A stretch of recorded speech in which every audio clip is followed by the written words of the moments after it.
여러분 안녕하십니까. 나눔과 배려를 실천하는 복지TV 전북방송이 8월 29일 목요일에 보내드리는 이슈 브리핑 전북입니다. 남원시가 전임시장 시절 추진한 테마파크 사업 협약을 일방적으로 취소하면서 발생한 손해배상 청구 소송에서 거액의 배상금을 물게 됐습니다. 전주지법 남원지원 민사부는 테마파크 사업에 돈을 빌려준 금융대주단이 남원시를 상대로 낸 손해배상 청구 소송에서 원고 승소로 판결했습니다. 재판부는 남원시가 408억 원과 지연이자를 금융대주단에 지급하라고 판시했습니다. 이 사건은 전임 이완주 시장 때인 2017년으로 거슬러 올라갑니다.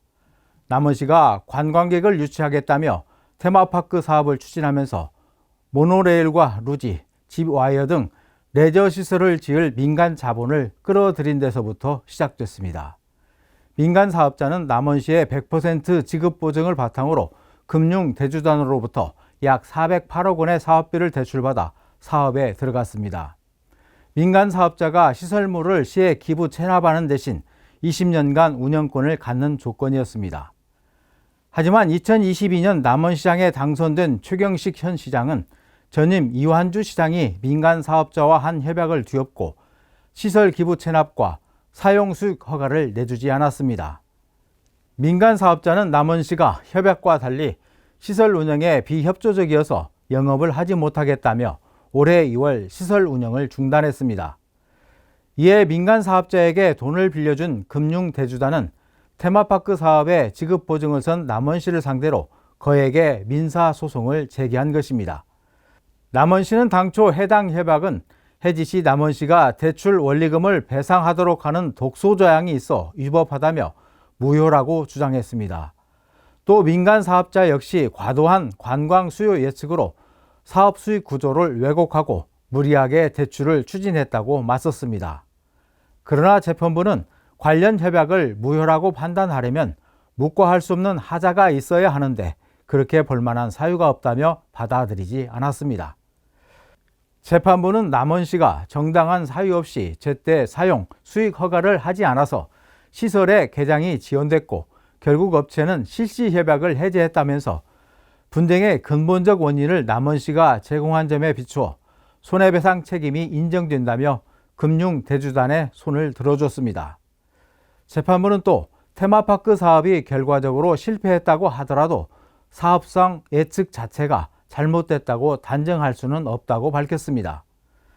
남원시는 1심 패소에 당혹감을 감추지 못하면서도 2심 판결에서 부족한 부분을 검토해 항소할 것이라고 말했습니다. 이 사업은 애초부터 철저한 검증 없이 민간 사업자의 수요 예측만을 믿고 무리하게 추진된 사업이었다는 지적이 많았습니다. 일부 시민단체 등은 사업이 잘 되면 민간 기업이 이익을 가져가고 사업이 안 되면 남원시가 혈세로 손실을 부담해야 하는 민간업자에게 유리하도록 돼 있다며 문제를 제기하기도 했습니다.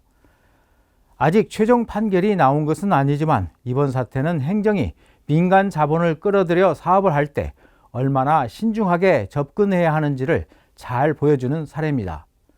사건의 단초는 이완주 전 시장이 제공했습니다. 그렇다고 해서 전임 시장이 했던 협약을 납득할 만한 사유도 없이 하루아침에 뒤집는 것은 행정의 연속성 측면에서 이해하기 힘든 대목입니다.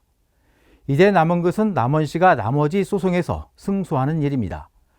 하지만 최종심에서도 패소할 경우 떠안게 될 지연이자 등 배상금은 눈덩이처럼 불어나고 그 부담은 고스란히 남원 시민들의 몫이 될 것입니다. 민간 사업자도 손해배상을 청구할 가능성이 높습니다.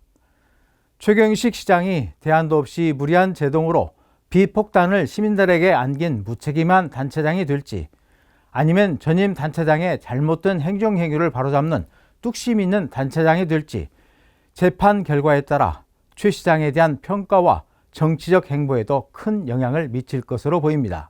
나눔과 배려를 실천하는 복지TV 전북방송이 8월 29일 목요일에 보내드린 이슈 브리핑 전북이었습니다.